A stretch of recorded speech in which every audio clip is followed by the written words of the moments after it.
welcome back to On Point. My name is Kevin Nugent. I'm the executive director of the Pointers for Academic Excellence, and joining me as always is Joe Muzingo, our chairman. Hey, great to be here, Kevin. Thank you. And our guest in studio today is trustee Sean Cotton, whose opinions don't reflect the public school. How do you say that, Sean? Yes, you know what? Thank you for asking. Yes, I'm speaking today. I am a trustee of the school board, but my comments and opinions are not on behalf of the school district or the school board. The topic for this episode is the current discussion that's revolving around the recent WeGP Pride event that ended at one of our elementary schools. This has been a widely held community event that it began some 10 years ago. This year's event began on school property and culminated at Mare on district property under a rental agreement with the schools. Here's what is undeniable at this point. This event is being tied to our public school system. Because it was on public school property, it moved beyond a private event. The images we have all seen on Hodge twins on Instagram, the libs of TikTok, and X have been viewed millions of times and are now part of a wider debate we're seeing locally and across the country. Those images drew national attention because it involved young children exchanging money and interacting with adult performers on public school property, using an elementary campus as the backdrop and tying those activities directly to our school system's image. Joe, we're not here to attack Pride or LGBTQ people. What is this conversation about? I think this conversation is about setting boundaries. I think it's about what's appropriate on school grounds. I think it's about being mature and making good decisions. It's about, I think, a lapse of judgment on the part of both WeGP and whoever in the administration approved this. And maybe it's also about a lack of a proper oversight of how this our facilities are rented and used to begin with. So it's about a lot of things, and obviously it's been a huge issue. Instead of sitting here talking about the budget and talking about the kids and talking about what we should be talking about as a group that's focused on school board, we're literally talking about a drag show in an elementary school parking lot. And this conversation is taking place and coinciding with a new policy regarding facility use and a lot of language around that. Trustee Cotton, you've been a member of the school board for some time. Your kids go to school at the Grosse Pointe Public Schools, but that doesn't mean your opinion is just focused on that. But what sort of things have you seen over the years that you associate with images with our school buildings and our school system? So, yeah, we have someone specifically at Central Administration who is focused on the communications and the portraying the image of the district. And, that's a very important piece to our school system is how we're portrayed, and we're very careful about that image. And what you see on GPPSS, on our social media sites, on the websites, are kids learning, kids interacting with instructors, our students, in science classes, athletics, choir, acting, and you see them with their families. You see them, we're very proud in the Grosse Pointes of our school system, and this fell far short of, I would believe, anybody's expectations of what the image of our school system should be. So clearly, the district has prioritized our public image. We have Rebecca Fannin, our director of communications, who puts out newsletters, who is constantly promoting the academic achievement of our students, the highlights and achievements of our clubs, the extracurricular programs that we have. We have so many systems in place for all students of all backgrounds that meet them wherever they are. And so this district has invested a lot of time, effort, and energy to stabilizing our public image and making it so that we're a district that's a destination district and we're drawing kids. And we know that we're losing enrollment. And so how might something like this impact our public image is something that we should be considering and not shying away from that conversation. Yeah, and I think that's why it was an irresponsible decision. It reminds me of one of those things where people talk about you can do all the right things, right? And you work really, really hard to project this image, an image of families and learning, and everybody's welcome and everybody can learn. And we've got this great school system and we've got great athletic programs. And you hear all the time about our great extracurricular programs and all the offerings here. And then one dumb decision, and let's be honest, this was just a dumb decision. One dumb decision leads to all this backlash. All of a sudden it goes national. And now we've taken two steps back. And I think you could have put on, I know you could have put on a great Pride event that nobody would have had, or very, very few people would have had any problem with. You could have done it respectfully. You could have had all different sorts of people in there talking about their journey. Why did you have to include sexually provocatively dressed men dancing in front of children and those children giving them money? I mean, at the end of the day, why did you have to do that? Were you not thinking about the damage that could do? Were you not thinking about, well, maybe I happen to agree with this, but we live in a diverse culture where we know a lot of people don't agree with this and have a real problem with this. Wouldn't the more mature decision have been to put on this event and not have that piece that is divisive? If the day is designed around celebrating pride and achievement in the gay community, why reduce it to such a minuscule portion of it when you have people who are entertainers, who do have lives in business, who are achieving great things, and then you're going to reduce it to they're dancing for kids? Right. And I think I can't speak for that community, but it does strike me as I think I'd be angry. Like, why you took us a step back too. Not only did you did you do damage to the image of the school district, you did damage to our image, because we're about so much more than that. And what are people remembering? What are people talking about? This kind of very uncomfortable adult type entertainment that took place there. Yeah, and it's what I keep going back to is the judgment of WeGP putting this event on, knowing what this event would have. I mean, there's questions whether or not the school district knew exactly what would be at the event. WeGP knew what was going to be at the event. They're a local organization. They say they're for our schools. They say they're for our community. And this absolutely is a big hit to the reputation of our schools. I mean, nationally. And you could have foreseen this reaction. There's nobody can say you can't foresee this reaction to what occurred on school property at an elementary school. And that's my biggest issue with this is the judgment call. Yeah, and I would extend that, Sean, to the administration itself. I'm not pointing specific fingers because I don't know who approved this. But at the same time, the poster had, a drag queen show on it. Family-friendly drag show. Thank you. And there were red flags. We've seen images, we've seen videos where those can get out of control.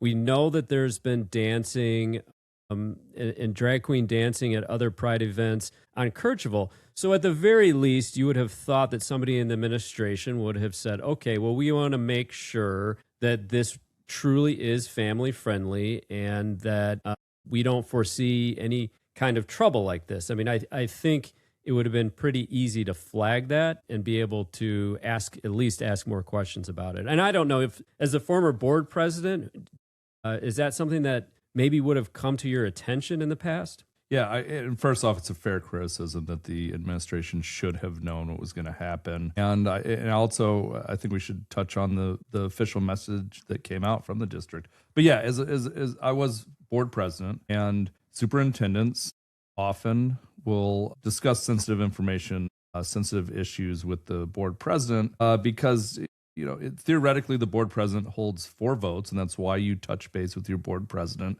because that gives you implicit consent for certain things, and it's something that a superintendent wants to know. What do you think? I mean, you're looking for the advice from your board president.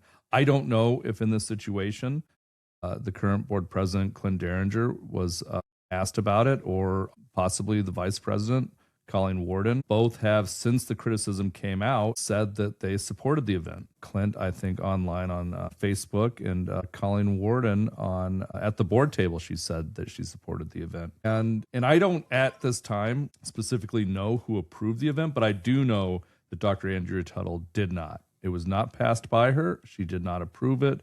I have talked to her about that, and she's very much wants that out there that she did not approve this event. And that's the mixed message that we're getting right now. The school district issues a statement that says, we made a decision to rent our facility. That's all we did. We have no connection or tie to the group that's associated with it. And yet, at the board table, the board, who supposedly does not involve themselves in that decision at all, is saying we approve of this event, even after the fact. They're not approving of the event in advance. They're saying we understand all of the circumstances around it. We understand the controversy around having young children interacting with adult entertainers and giving them dollar bills, and how that optically is confusing to people and what they associate the school system with. And still, after all of that, they're still putting their full weight and effort behind it as a school board at the school board table. Yeah, and I think that's an ideological blind spot, and I think it's a failure of leadership. If you have the courage of your convictions, you should be able to say, look, I support this community, I support this event, but I do not support this portion, this specific portion of the event taking place on school property. I don't think President Derringer or Trustee Warden had the courage to say that. I think they're so ideologically wrapped up in this that they couldn't see that very clear distinction that we all see, that there was a portion of this that was inappropriate and should not have taken place on school grounds. And I do think that's a failure of leadership right there. And the message that just came out, just within the hour, is concerning. It just said people rent our spaces and we're not basically liable for what they're used for. And I absolutely disagree with that. I think that reputational harm should absolutely always be a lens that you look through with these decisions. And I think that the reputational harm that we received needs to be acknowledged. And it just wasn't. It just said, hey, get over it. And that's what I read. Get over it. And wash our hands of it. Wash our hands of it. We're not liable for this. And what people, so this hit nationally, and there are many people locally and nationally who are saying, look at what this public school system put on as an event. And the public school system, Grosse Pointe Public School system, did not put this event on, but that tie-in is absolutely going to happen, and it would be foreseeable. No one should say, oh, how, you can't look at it, this wasn't us. You can't blame us for this. Absolutely. That's what naturally anybody would think. And so out there, people who are deciding to move to Grosse Pointe, to enroll their kids in the system, are looking at this and saying, this is what the school system is doing. They're okay with this. And I just think that the lens that should be used, not just reputational harm, but if you're not okay with it, so that's why it should have been discussed in the letter and said, we're okay with this drag show, or we're not, because events at our schools should either be able to happen during school hours or not. I think that should be the rubric or the decision tree is, are we comfortable with this during school hours? Because that is how we're viewed. Our taxpayers pay massive amounts of taxes. They vote in millages for sinking funds, for bonds. They support our school system. And they're seeing this. And many, many people are seeing this and saying, I don't like this. I don't like what our school system is doing. And this is something we've forewarned, because as an organization, we've been accused of being tied to outside groups, and we've never pushed a national narrative, not one time. We've communicated our appreciation for students through awards. We've communicated appreciation for teachers through awards. We've gone out of our way, sorry, Kevin, we've gone out of our way to not tie into those national issues. Absolutely. And so now the argument about Grosse Pointe is being confused because, online, you're in these chat rooms, you see these things. We're getting a national perspective, and that perspective strays way beyond what most people in Grosse Pointe are saying. But those opinions are being conflated with our community, and now we're being portrayed as a group because some people are raising concerns about adult interactions with young children and the exchange of money. Because of that, somehow we're not a welcoming community now. And that definitely is reputational harm that's coming from this. And something, as Sean said, should have been foreseen because we've seen this before. Both sides. You're getting reputational harm from people saying how you are all intolerant and how dare you have any kind of normal boundaries within society with age and what's okay at one age and not at another. And then you have people on the other side saying Grosse Pointe Public School Systems has drag shows for elementary school kids. And most people don't scratch the surface. They see a photo and a headline, and Yes. that's what's going to happen. And that all goes back to good decision making, right? And you avoid even the appearance of impropriety. And so somebody in a leadership position should have said, I see the danger here. I have no problem with the Pride event. The community in general has no problem with the Pride event.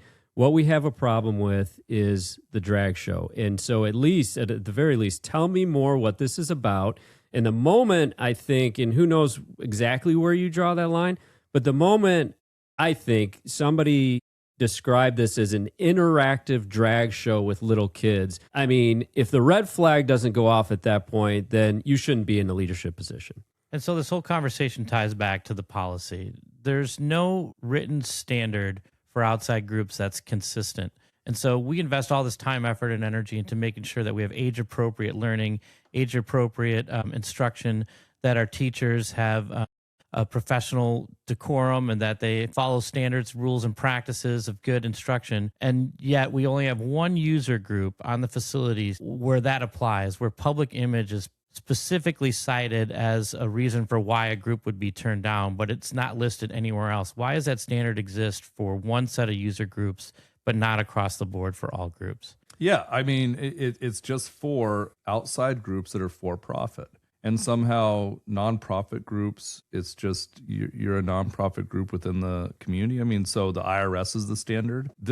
That decision, and I do believe that these decisions are made. I mean, you hear about decisions, you hear about people getting not approved, people are getting approved. And this is something that Trustee Jenny Jupe brought up at the last board meeting is let's take a pause. Let's take a look at this facility's policy and say that we need transparency within it. We should list the groups who are getting approved, who are getting they're not getting approved, and why aren't they getting approved? How much they're paying, and we could easily do that. What we have is a database that anybody who puts their information in, let's turn that around and have it. These are public properties. These are the taxpayers' own properties. We should see who's using them and for what reasons, and it should be transparent. And unfortunately, the policy was passed without any kind of consideration that was brought up after this public disaster of our image occurred. How could you possibly, and I'm just trying to play devil's advocate here, how could you possibly be against what you just said, what Trustee Cotton just said? We want to make it completely transparent. We want to know who gets denied, who doesn't get denied, the reasons why. The only reason you would not want to show the public that is because you want to be able to control that without any scrutiny. And that is absolutely ridiculous. And I'm hopeful, I'm optimistic that Dr. Bishop, who I think is very fair, will see the fairness in that and understand that just absolutely has to be out there and transparent. Yeah, when you ask that question and you start looking at answers, the only answer would be that somebody doesn't want people to know. They don't want you to know what you're doing, they're doing. Who's right. paying, what they're doing. And so why, when we have a protected asset like our public schools, which has a broad public trust in our community, why is that being shielded from people? It doesn't make any sense. And I know, Kevin, from years of experience from the sports world, right, that there is a lot of murkiness within the approval and usage of our facilities. And that's why, it should just be transparent and what everybody pays, what they're getting approved for, what those events are. And it's not so the public could come in and say, we don't want this event here or here. It's so that they know that our assets are being properly taken care of and overseen and the governance is occurring. And if you don't have data, then you could just make things up. Mm-hmm. And you could just say, well, that didn't occur, or that occurred. And we need the data. And no one has that data except for the administration. The board doesn't have that. And so that this does have to change. And look, I think that Dr. Bishop is a great leader. I think that I'm hopeful for his superintendency. But that message that came out that said, we're just neutral and we're washing our hands of this, I don't think that at least maybe he's following policy, but then that means that some different governance has to be brought forward. And that's what the board's role is. And like you guys said, though, that you have board members already stating that this event was just okay and they support it. And that is a mixed message, that it's not just neutral, that there's support. But I think that possibly the board could come up with a new governance structure that says something along the lines on reputational harm with all users of our facilities. If this continues, if we have this event again after this made national news and we have hundreds of thousands, millions of views of the Grosse Pointe Public School System, one of our elementary schools, with men dancing in front of little children, pulling them up on stage to dance with them, taking dollars from them. If that's what this is, if that's what that answer was, then I mean, we are going to lose enrollment. We are going to lose more families who say this isn't for me. And I was hoping that maybe there would be some kind of pullback, some statement that said, yeah, in retrospect, if we had known that, we would not have approved it, or I mean, Right. or we're going to do better. But there was none of that in that message, and that's, I think, a big miss, and it makes me a little nervous going forward. And what we see in the comments, and what it exposes us to, is our now other groups who are in contradiction to WeGP. Are they going to invent some fantastic event that's on the far edge of what's acceptable in order to push the boundary? And so now we're turning our school facility rentals into a test case to see which groups are accepted and which are not. It just seems ridiculous. Right. Let's double down on divisiveness. Right. I mean, That's we're exactly right. now in the culture wars. And that's Yeah. what our school system needs to stay out of the culture wars. Yep. We stay out of it so everywhere else throughout our curriculum, as you said. We need to stay out of this. We need to stay out of the divisive issues. And I mean, it's time, place, manner. You look at it, and our facilities for our schools should not be used for events that would not be appropriate during school hours. You know, all three of us, I think, at this table would probably roll our eyes at the idea that a pride, somebody who takes a little more of an extreme position and says a pride event in and of itself, regardless of where it takes place, is a bad thing. No one would say that. We would never say that at this table. Our organization would never say that. But you have people out there that say things like that, and then an event like this occurs, and those people are feeling pretty smug right now, right? They're saying, we told you that these types of things never should have happened and that they lead to this sort of thing. And I'm thinking, if I'm WeGP, I never want to make those people right. And unfortunately, the poor decision making here at least lends support to them being right in this particular instance. I worry that what they're looking at is what they see as criticism online, and you see it. It's all over. There's thousands of comments right now on this, just local Facebook groups. I worry that they're looking at this and saying, look, this proves exactly why we need to be here because of all this hate. And unfortunately, I think that that's the issue with this country or with this community, is where everybody just has everything they see just furthers what they think. And I you know what? My fear is that WeGP is looking at this and saying, no, okay, great, we need to double down. And the administration just said that, they're going to allow more. And I just think that kind of, like, people who are in their echo chambers just listening to what's on Facebook, and they're saying, okay, let's double circle down. the wagons and double down and create that tension and that divisiveness. And it really is unfortunate you didn't need to do that. And let's be clear. I mean, this obviously goes without saying. You could have, and I think they did have, all sorts of non-controversial, non-explicit events. You could feature a trans kid and his journey. You could feature a gay kid and his journey through sports. All sorts of things that would never have been a blip on anybody's radar, and we wouldn't be sitting here talking about what happened last Saturday.